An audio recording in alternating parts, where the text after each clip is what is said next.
For tomorrow may rain, so I'll follow the sun.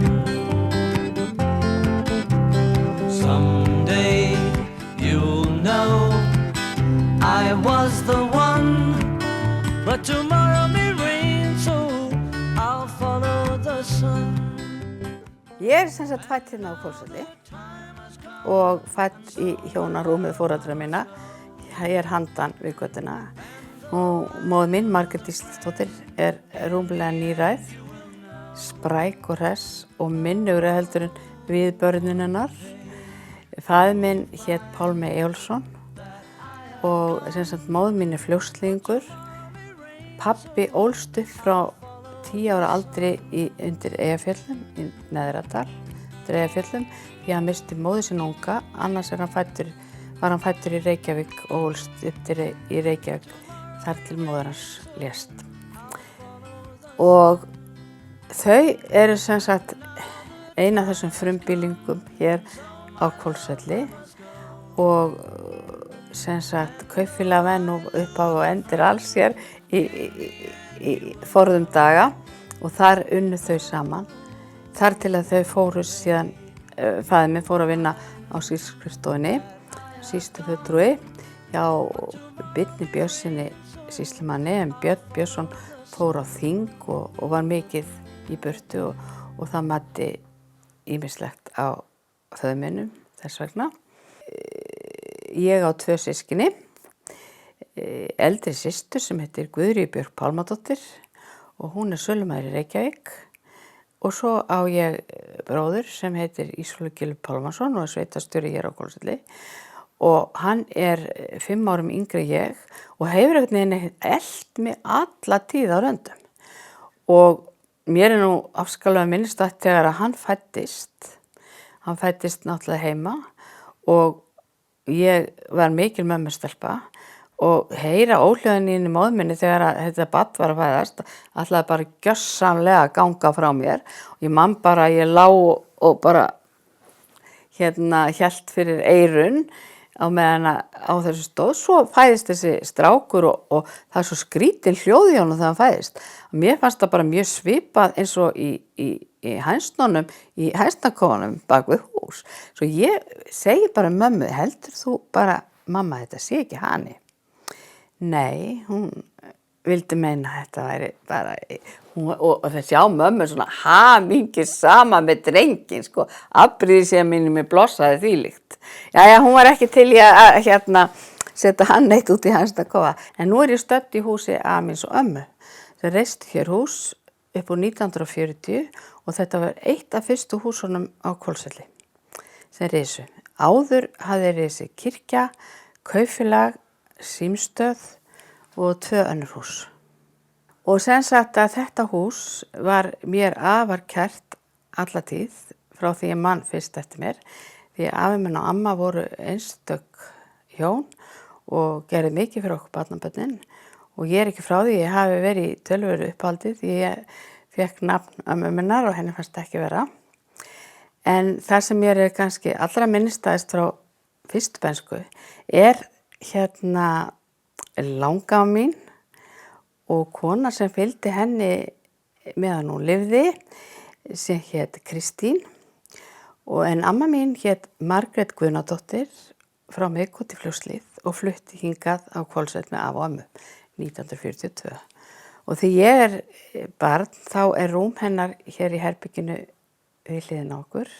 Hér var hennar rúm og hér var pínlítill körfustóll. Hér var annar rúm og þar var hún Kristín Kristmundsdóttir, hún Stína, sem sagði alltaf blessa veri litla lamb við okkur börnin. Og svo var svona kommóða, eða frekar skápur og ofan á skápnum var græn dós. Og í grænu dósunum var súkkulaði og brjóstsykur. Og þegar maður var búin að sitja vist lengi í körfustólnum hjá ömmu og fara yfir sálma, bænir og ljóð, að þá sá hann, viltu nú ekki kíkja í grænu dósina? Og þegar maður var búin að fá sér súkkulaði og brjóstsykur, þá vildi hún sjá hvað maður hafði tekið mikið því hún var að minna mann á að allir ættu alltaf að fá jafnt. Þetta var hérna alveg siður hjá henni. Og hérna, hún kendi mér svo langar og mikla bænir og ég reyni að fara með þessar bænir fyrir barnabörnin mín og þau gera svona ýmislegt til þess að ég stytti þær. Og eitt barnabarnið mitt sagði einhvern tíma við mig páska, svo, amma, nú hættir þú. Jesú sem núna alveg kolfastur á krossinum, þú getur ekki verið að rella svona í honum lengur. Amma mín, þessi langa mín, átti þessa buddu hérna. Og maðurinn hennar, eða langafi minn, hann bjóð til þessa buddu handinni. Og það voru aldrei neitt miklu peningar í þessari buddu, en fylgdina ávallt, en það sem var í henni, það var sko fallt, því hún gaf allt sem hún átti. Og hún átti líka þetta sjal sem hún var með svona utan sig, sem ég held mikið upp á. Og hérna, en svo var það amma mín Ingibjörg sem bjó hér í þessu húsi. Þetta var hennar aðal púðurdós og ég finn ennþá lyktina mömmu þegar ég þefi upp úr þessari dós. Mér þykir afskaplega gott í skulegana. En svo ég náttúrulega með hérna kandístöngin hennar ömmu sko. Hún gaf okkur kandís og braut hann með þessari töng. En þetta herbyggi var í mínum huga heilagt herbyggi. Amma mín, langafa mín, hún kendi mér og okkur börnunum svo ótrúlega marga góða hluti. Fyrst og fremst með því hvernig hún lifði sjálf og líka hérna hún hafði svo mikinn tíma. Og eins og var í þá daga, þá var í þessu húsi, það voru börn og það voru fullorðnir og það voru gammenni. Og þetta var allt í senn í kjallarinn á smíðaverkstæði. Hérna úti þá var hérna kýr og kindur og hestar og hænsni.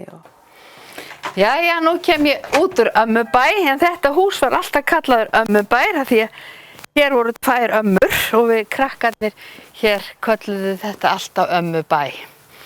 Þó afi hann sennilega byggt húsið, ekkert sennilega, hann gerði það. Og nú ég á leiðinni til hennar móður minnar sem býr hér handan við götuna. Jæja, þá ég nú komin til hennar móður minnar og hún ætti nú að vera hérna inni. Eins og hún búin að vera í næstum 70 ár. Jæja, hvar hún mamma? Hérna hún mamma. Og þetta hún, blessunin. Og hér í kringum hana, þetta móðursystir mín, sem næst í röðinni við hana mömmu. Hún heitir Bóel Ísleifsdóttir. Og mikið listakona skal segja. Og svo þetta dóttir hennar, Þuríður, Friðriksdóttir Ottesen. Og svo þetta hún Gulli systir. Þetta hún Guðrýði systir mín. Og hún er sem sagt svolítið eldri en ég. Svona eins og 4 árum. Eins og sést. Nei, ég þori ekki annað að segja það. Og ég gleymi aldrei þegar að hérna hún langafa mín dó, þá hefur við kannski verið 8 ára, að þá var sem sagt kveðjuathöfn hérna inn í stofu hjá afa og ömmu og ég sem man eftir það grét allir mjög mikið en ég grét ekki því að amma var svo trúið að ég var alveg viss að hún myndi rísa upp. Og ég bara beið eftir því jafnvel þarna meðan húskveðjan var að hún myndi nú bara lyfta upp kistulokinu en það gerðist nú ekki en hún var jörðuð á Hlíðarendi Fljótshlíð og ég trúi því bara að það hringt frá Hlíðarenda þá og þegar og okkur sagt að sækja hann aftur.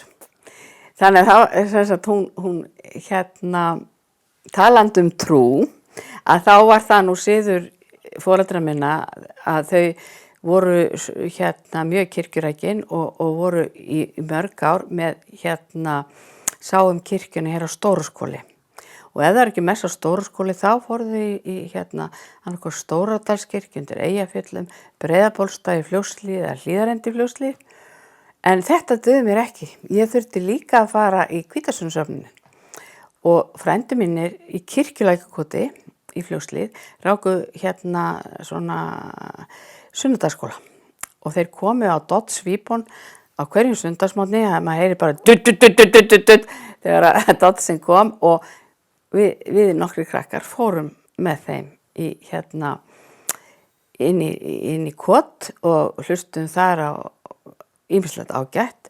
Svo var að stundum að koma svona fólk úr Reykjavík og voru svona aðeins svona meiri kraftur í trúnni á þeim sko, eða meira, þeir létu meira í sér heyra, stundum var maður næstu hræddur sko, fólki svona talaði tungum og svona, en já, maður lét það nú gott heita, en ég man alltaf sko hvenar ég var vissum að ég myndi ekki skýrast til Hvítasunnu söfnuðarins. Það var þegar að einn frændi minn var að predika og það var mikill hiti í predikunni og hann var að tala um það að Jesú elska allt sem lifði, allt sem andan drægi og lifði og svo var, þetta var hásumar og suðandi stór húsfluga svona yfir höfðunáni og hann tók blessaða biblíuna og tjukk og drap fluguna og það var eiginlega síðast skipt sem ég sótti safnaðarfundi í Hvítasunnursöfnun en mér alltaf alveg afskaplega lítið þeirra. Bæði þetta er einstaklega gott fólk og já, það er þetta ýmislegt sem var prýðilegt. Nú erum við komið hérna Stóraskógskirkju og þetta er nú aldeilis kirkja sem að ég átti mörg spor í gamla daga. Bæði mætti nú hér oft í messu og svo var ég send hérna sem barn til að kveikja upp í kirkjunni og ég var ekki gömul þegar ég var send hérna ein og stundum var myrkur og þá var ég svolítið hrædd. En það var nú óþarfi, ég byrjaði alltaf á því þegar ég kom hérna inn í kirkjuna þegar ég fór þessa erinda að signa mig. Ég leiði kom inn. Í nafni Guðs föður, sonar og heilags anda. En þetta hús er í minningunni svo stórt í mínum huga. Og þó þessi kirkja virðist ekki kannski vera svo stór, þá er hún það í hjarta mínu vegna þess að hér hefur allatíð verið einhver sérstök ró og sérstakur friður. Og foreldrar mínir, þeir sáum þessa kirkju í áraraðir og ég man þegar ég var barn, þegar var að mála þessa kirkju, Greta Björnsson og Jón Björnsson máluðu þessa yndislegu fallegu myndir í loftinu og ég held að hafi verið 1956 og ég var send með kaffi til þeirra og eitthvað nesti alltaf á og til. En hérna er skrúðhúsið sem ég var að segja frá og sem ég var svo hrædd að opna, það var svo myrkur og svo var tafla hérna og ég þurfti að kveikja hérna á einhverjum 6 tökkum og svo hljóp ég út og las faðirvorið á meðan ég hljóp út en það var ekki nokkur einasta ástæða til að vera óttaslegin og lengi vel var þessi kirkja opin, alltaf opin og maður kom bara hingað og var einn með sínum Guði í frið og spekt en ég hef náttúrulega verið við fjölda margar athafnir í þessu dásamlega Guðshúsi. Eiginlega eina fyrstu endurminningum mínum er þegar ég fer í jólamessu með pappa og hann ber mig á bakinu í frosti og kulda í kirkjuna og ég man bara þegar við opnum kirkjudyrnar hvað mér fannst kirkjan ljómaði öll og yndislega. En það var svo seinna mér þegar maður var svona eldri að þá var ég dálítið viðkvæm fyrir því hvað pabbi söng hátt í kirkjunni. Og það eiginlega magnaðist yfir hátíð hvað hann söng óbáslega hátt. Og ég man sérstaklega eftir því í hátíðarmessu þegar að koma að syngja Hallelú.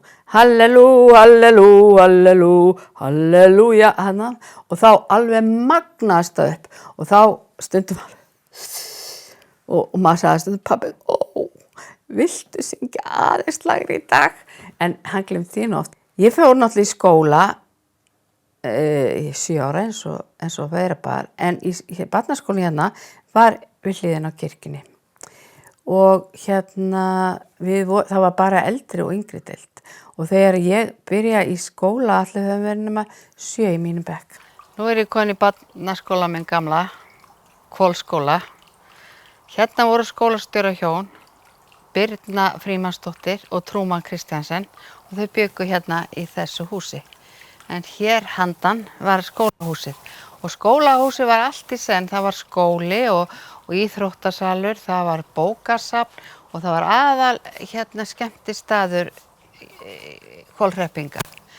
Þannig að maður á marga minningar hérna bæði frá skólastarfinu, frá jólaböllunum og bara nefndi það og hér voru alveg, sko þau voru alveg sérstök þessi skólastjórahjón, þau kenndu allar greinar og voru mjög flink og þau voru alveg sérstaklega duglega að láta okkur halda svona skemmtanir og leta okkur leika leikrit og það til sko mikið af myndum frá þessum tíma og svo gaman að sjá sko sína gamlu skólafélaga sem núna eru orðið fullorðið fólk í hinum ýmsu hlutverkum.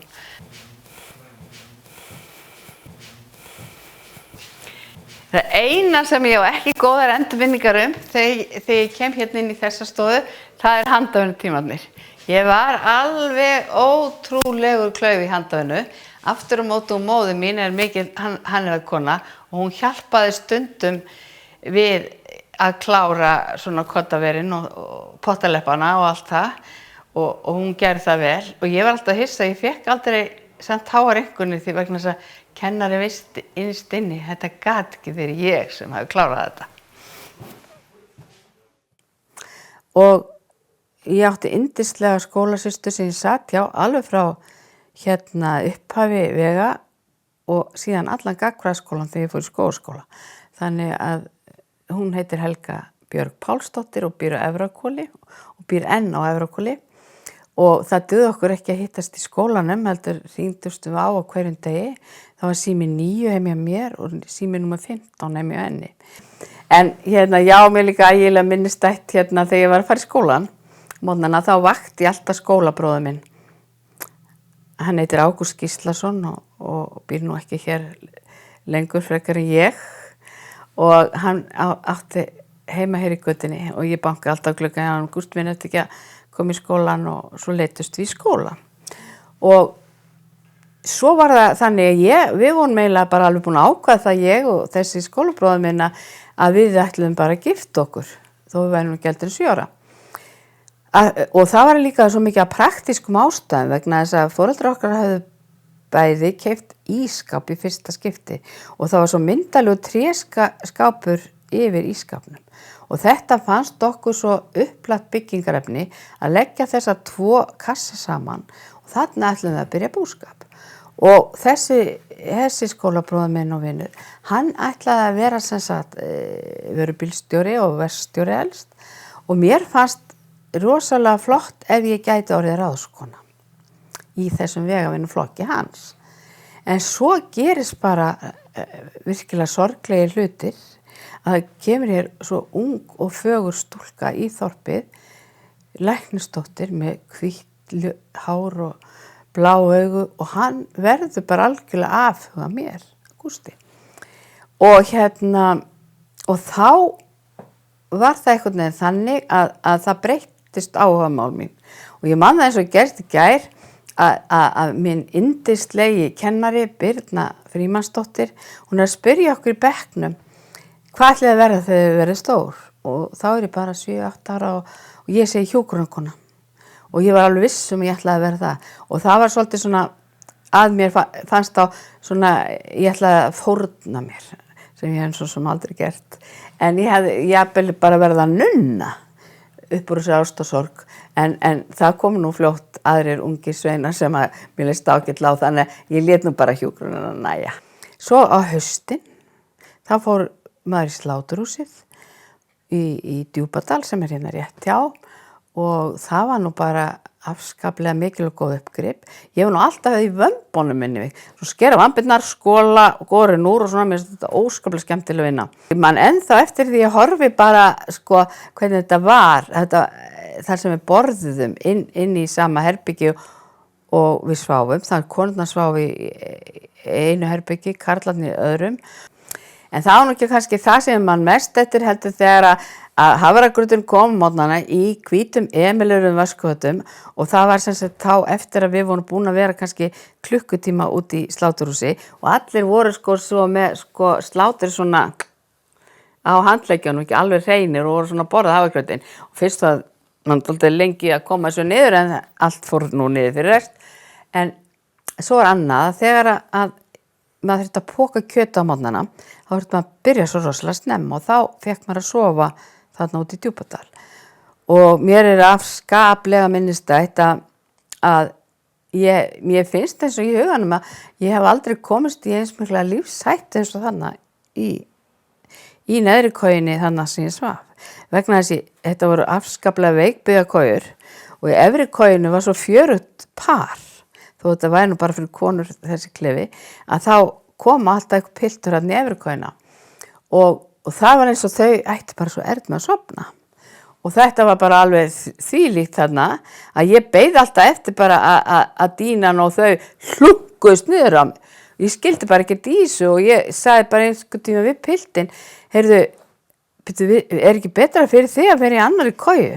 Hún fannst það ekki og var áfram í þessari koju og það var nú gaman ef þetta par myndi nú sjá þetta viðtal því þau eru búin að vera hamingjusamlega gift örugglega næstum í 50 ár og eiga þvílíkan afkomendahóp. Þannig ég get nú alveg fyrirgefið þessa lífshættu núna sko. Og svo fer ég í skógaskóla þegar ég sem sagt haustið sem ég 13 ára. Ég ófemd þá. Og það svolítið, ég var svona með yngri nemendum í skógaskóla. Og ég náttúrulega algjört barn og græn. En ég sé bara þegar ég kem að í skólan að það ýmsir hluti sem virkilega vantar. Við vantar til dæmis hárlakk sem ég hafði ekki séð bara fyrir þarna og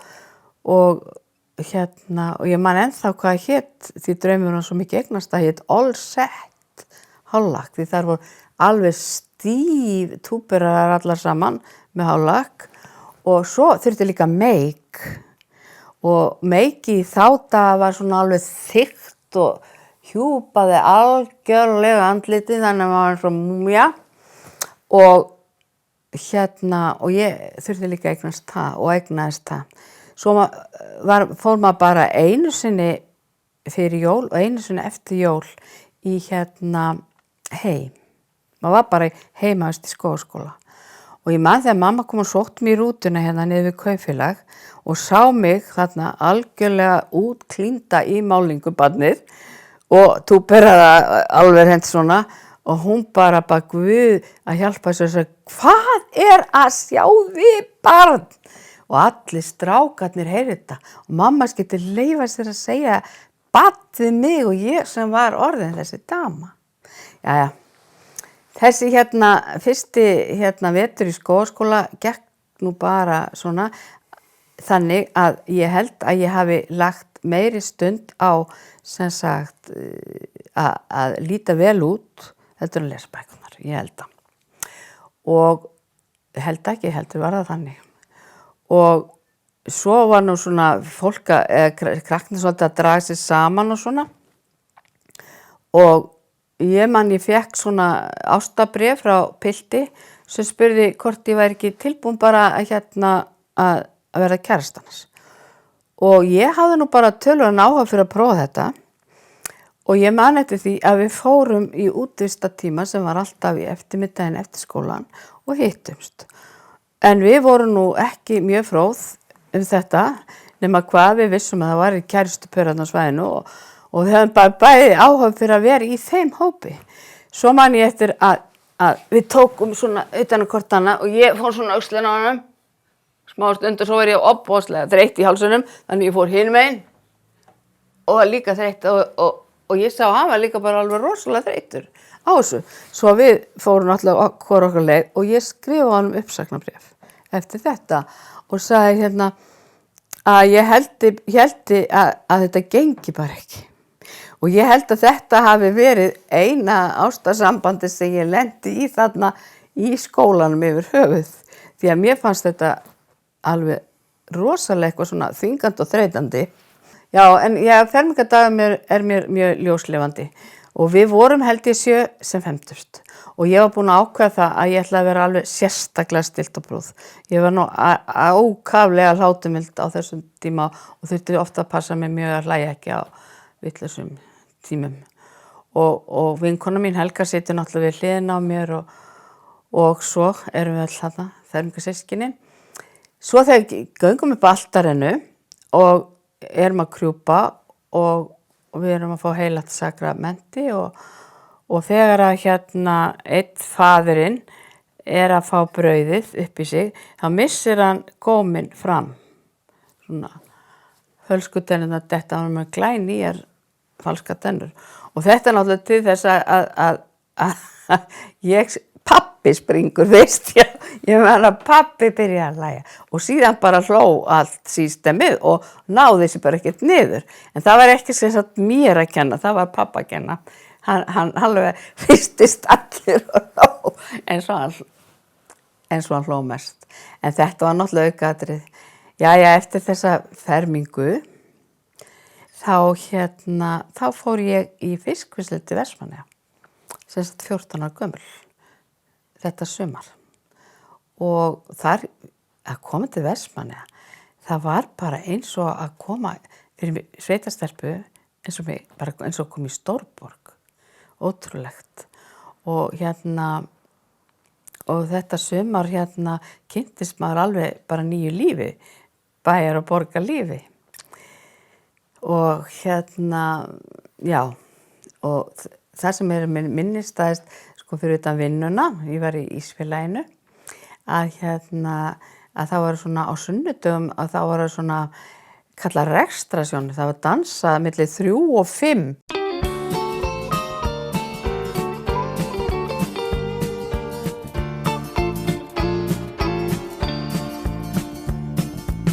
Sveitin milli sanda var mín æskuslóð, en ég reika nú þar í vegamót.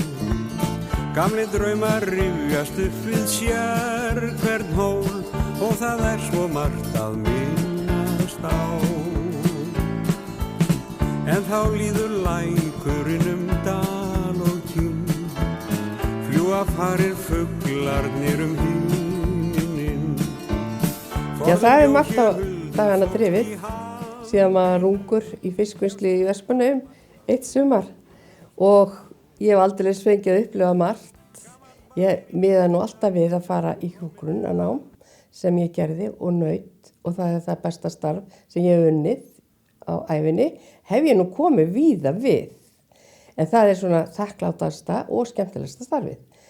En það svo gaman að líta tilbaka. Þó maður hefði kannski viljað gera ýmislegt öðruvísi, þá maður þakklátur í heildina fyrir það sem maður fengið upplifa.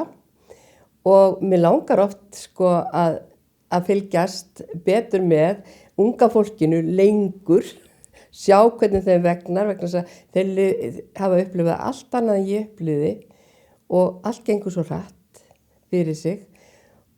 Og mest væri nú gaman ef ég geti fengið hana langömmu mína einn dag og sýnt henni hvernig á Íslandi í dag.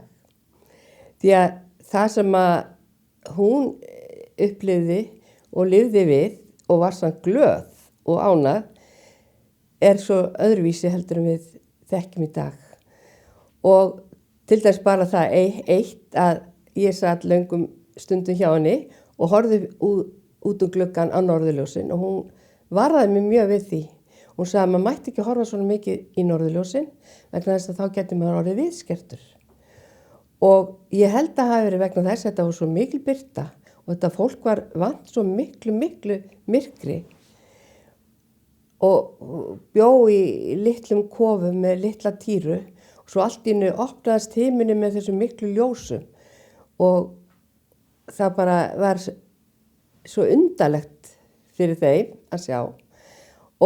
En nú koma bara heilu flugvélarnar af fólki til að skoða þessi ljós. Og maður sé nú ekki að hafa orðið alveg kolklikkað af því. En já, þannig að lífið það heldur áfram og breytir mynd og lögun. Ég segi nú bara svo skáldi sagði. Lífið heldur áfram en botnar aldrei braginn en breytir fyrir varir, rím og ljóða glið.